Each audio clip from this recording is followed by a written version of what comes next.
안녕하세요. 중국의 경제성장률이 0%대로 주저앉았다고 합니다. 2분기 경제성장률이 0.4%를 찍었는데요. 상하이는 무려 마이너스 13.7%라고 합니다. 이 때문에 수출 의존도가 높은 한국에 큰 타격이 있을 것 같습니다. 이런 거죠. 중국의 2분기 경제성장률을 글로벌 경제기관과 전문가들은 기존의 1% 전으로 예측을 했죠. 근데 그보다도 훨씬 더 안 좋은 수준이었던 거죠. 2020년 1분기 코로나가 터졌던 그 초기에 마이너스 6.8%였던 그때 이후 가장 낮은 수준이다라고 봐야 되는 거죠. 앞으로 얼마나 중국에 경제적인 어려움이 생길지 두어봐야 될 것 같습니다. 왜 중국을 얘기하냐면 우리는 중국에 수출하는 비중이 전체 수출의 4분의 1이기 때문이죠. 25%가 중국을 통해서 우리는 먹고 삽니다. 또한 미국에는 적자를 보였지만 중국에는 흑자를 보였던 게 우리의 무역 수지였던 거죠. 그걸 볼 때 중국의 부진은 한국의 경제 부진으로 그대로 이어질 수 있다라는 말씀을 드립니다. 무서운 얘기죠. 그동안 우리는 이랬든 저랬든 멸공이니 뭐니 온갖 개소리를 했지만 결국 우리는 중국을 뜯어먹고 살았던 겁니다. 이제 뜯어먹을 중국이 지금 안 좋아지고 있는 거죠. 그걸 보고 여전히 탈중국을 해야 되니 어쩌니 개소리 하는 건 매우 위험한 발언이다라는 말씀을 드립니다. 중국 대신 유럽 쪽을 기회로 삼아서 개척해야 된다 이런 얘기도 사실상 지금 봤을 때는 개소리입니다. 왜냐? 갑자기 25%를 어디서 메꾸냐라는 거죠. 절대로 쉬운 얘기가 아닙니다. 지금 중국은 많이 안 좋습니다. 예전에 흥다 부동산 그룹 파산 이후 또 많은 다른 기업들이 부동산 관련한 기업들이 난리라고 합니다. 또한 한국의 부동산 시장 거품이 심각한 것처럼 중국도 만만치 않다고 합니다. 중국은 공산주의 사회이고 또 한국과는 상황이 다르기 때문에 또 여러 가지의 정부 중심의 대응들이 있긴 하겠지만 여전히 불안하고 우려스러운 건 사실이라는 거죠. 전 세계 경제에 주도적인 역할을 하던 중국 경제의 둔화는 우리에게 많은 우려와 불안으로 다가올 것 같습니다. 우리가 이미 알고 있다시피 중국 내에서 통행과 물자 이동을 통제하면서 물류가 끊기고 생산이 중단이 됐습니다.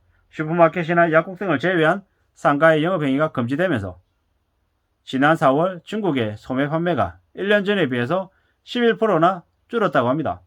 고용도 위축돼서 6월달 청년들 16세에서 24세까지의 실업률이 19.3%로 사상 최고에 달했다고 합니다.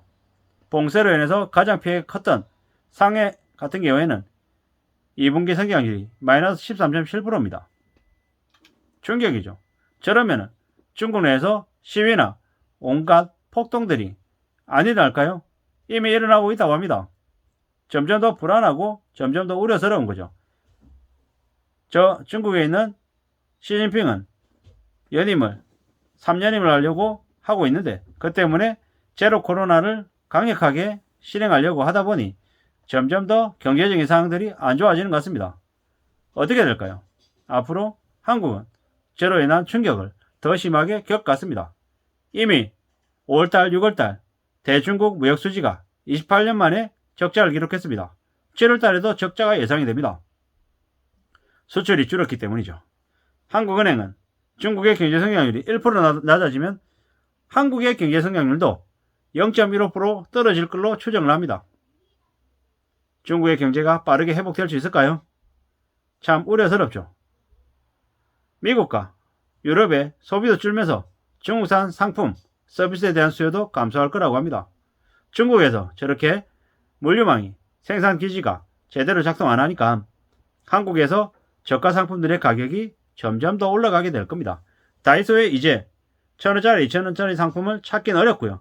기본으로 제일 싼 게 3,000원입니다. 진짜 문구류, 필기류 이런 거 빼고는 1,000원, 2,000원짜리 보기가 어려워지고 있습니다. 점점 더 그 상황은 심하게 늘어날 것 같습니다. 그러면 우리의 삶이 어떻게 될까요? 점점 더 빡세지는 거죠. 그동안은 중국 때문에 완전 싼 물건들을 많이 누리면서 살았습니다. 중국이 얼마나 우리한테 많은 혜택을 줬는지를 그동안에 모르고 지냈던 거죠. 근데 이제 시간이 지나면 지날수록 점점 더 알아가기 시작하는 거죠.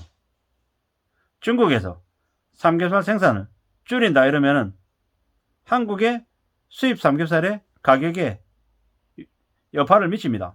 실제로 한국이 중국산 삼겹살을 수입하지도 않는데 왜 그런가 하고 봤더니 한국이 수입하는 멕시코나 아니면 뭐 다른 나라 쪽 삼겹살이 그쪽 지역에서는 중국산 삼겹살하고 가격 경쟁을 하기 때문에 중국산 삼겹살의 가격이 올라가면 뭐 중국산 삼겹살을 이렇게 뭐 만들어내는데 각종 비용들이 늘어나면 그 네 나라들의 그 가격 또한 마찬가지로 여파를 받는다라는 거죠. 그러면 그로 인한 영향을 한국이 고스란히 받기 때문에 한국이 중국 내 물가에 대해서도 매우 민감하게 반응한다라는 거죠. 참 이래저래 중국이라고 하는 나라가 한국에 미치는 영향은 상상을 초월하는 거다라고 봐야 될 것 같습니다. 앞으로 우리의 삶이 얼마나 더 우려스러워질지는 점점 더 두고 봐야 될 것 같습니다. 참 삶이 힘들고 어려운데 중국까지 우리한테 저런 영향을 미치니 참 어떻게 해야 될까라는 생각이 드는 거죠. 지금 현재 중국에서는 공사를 멈춘 아파트 앞에서 사람들이 시위를 하고 있습니다. 부동산 업체와 은행의 부실화로 피해를 본 사람들이 거리로 나온 거죠. 이 때문에 올 가을에 시진핑 주석의 장기 집권 공식화할 당대회가 어떻게 될지 두고 봐야 될 것 같습니다. 부동산 업체의 자금난으로 공사가 중단된 아파트 분양 피해자들 입주도 못하고 있는데 대출금 갚으라고 하니까 못 참고 뛰쳐나온 거죠. 시위는 이번이 처음이지만 피해자들이 중국 전역에서 대출금 상환 거부 운동을 하고 있다고 합니다. 200개가 넘는 아파트 단지 분양자들이 참여해서 308조 원에 해당하는 주택담보대출이 부실화되는 거 아닌가라는 우려도 있다고 합니다. 그리고 지난주에는 또 다른 지역에서 집단 시위가 있다고 합니다. 그 지역에서도 4개 은행의 부실로 돈을 못 찾아서 예금주 3,000명이 대책 마련 요구에 나섰다고 합니다. 그 지역의 피해자가 40만 명, 피해 금액이 8조 원이라고 합니다. 이런 거죠. 만약에 당신들의 돈이 은행에 있는데 은행에서 돈을 안 대주면 어떤 생각이 들 거냐? 뭐 그냥 사람들은 은행이 돈을 떼먹는다는 생각을 이제 하는 거죠. 이웃나라 중국에서 저런 일이 벌어집니다.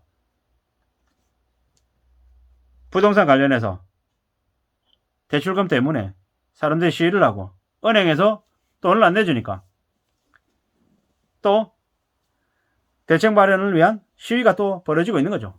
저러한 모습들이 중국에서만 벌어지는 일이다? 아니죠. 요즘은 SNS나 인터넷이 확산되어 있기 때문에 저러한 모습들이 언제든지 한국에서도 재현될 수 있다고 생각해야 될 것 같습니다. 꽤나 우려스럽고 꽤나 염려스러운 모습들입니다. 일본에서 벌어지는 일, 중국에서 벌어지는 일 모두 다 심상치 않습니다. 일본에서는 아베 전 총리가 살해당했죠. 무서운 일입니다. 중국에서는 시위가 창궐하고 있고요. 가장 한국에 가까운 나라 중국과 일본에서 저렇게 불안한 일들이 벌어지고 있습니다. 그러면 한국은 어떨까요? 한국도 지금 매우 안 좋은 상황입니다. 지금의 새 정부가 2달밖에 안 됐는데 지금 벌어지고 있는 모습들은 2달밖에 안 된 정부가 아니라 2달 남은 정부처럼 보여지고 있습니다. 여당이 정부가 뒤흔들리고 있다는 거죠. 저건 절대 좋은 모습이 아니죠. 지지율이 30% 초반대라고 하는데 지금은 고작 대통령이 들어선 지 새 정부가 들어선 지 2달밖에 안 됐다는 거죠. 그게 더욱더 우려스러운 거죠. 저렇게 지지율이 낮으면 정부의 정책들이 인정을 못 받고 사람들이 외면하기 시작하면 정부가 제대로 일을 할 수 있을까라는 거죠. 정부가 잘못하고 있는데 무조건 지지해야 된다는 얘기를 드리는 게 아닙니다. 지금의 대통령 그리고 여당 관료들이 지금의 이 상황을 매우 엄중하게 바라보고 좀 제대로 된 정책을 펼쳐야 된다는 말씀을 드립니다. 대기업들 법인세 깎아주고 다주택자들 종부세 깎아줄 궁리할 게 아니라 보통의 사람들 국민들이 어떻게 좀 삶을 좀 살아가는데 힘이 덜 들게끔 할지 그런 것들에 고민을 해야 된다는 말씀을 드리는 거죠. 게다가 코인하고 연끌하고 했던 무리하게 빚진 사람들의 빚 탕감해준다는 이런 얘기보다는 좀 현실적인 접근들이 필요하지 않나라는 생각을 해봅니다. 아무쪼록 중국의 경제 성장률이 0%대로 주저앉으면서 한국에 미칠 우려에 대한 이야기를 두서없이 해봤습니다. 아무쪼록 우리의 삶에 조금이라도 도움이 되고 대비가 됐으면 하는 바람에서 말씀을 드립니다. 참고가 되셨으면 좋겠습니다. 감사합니다.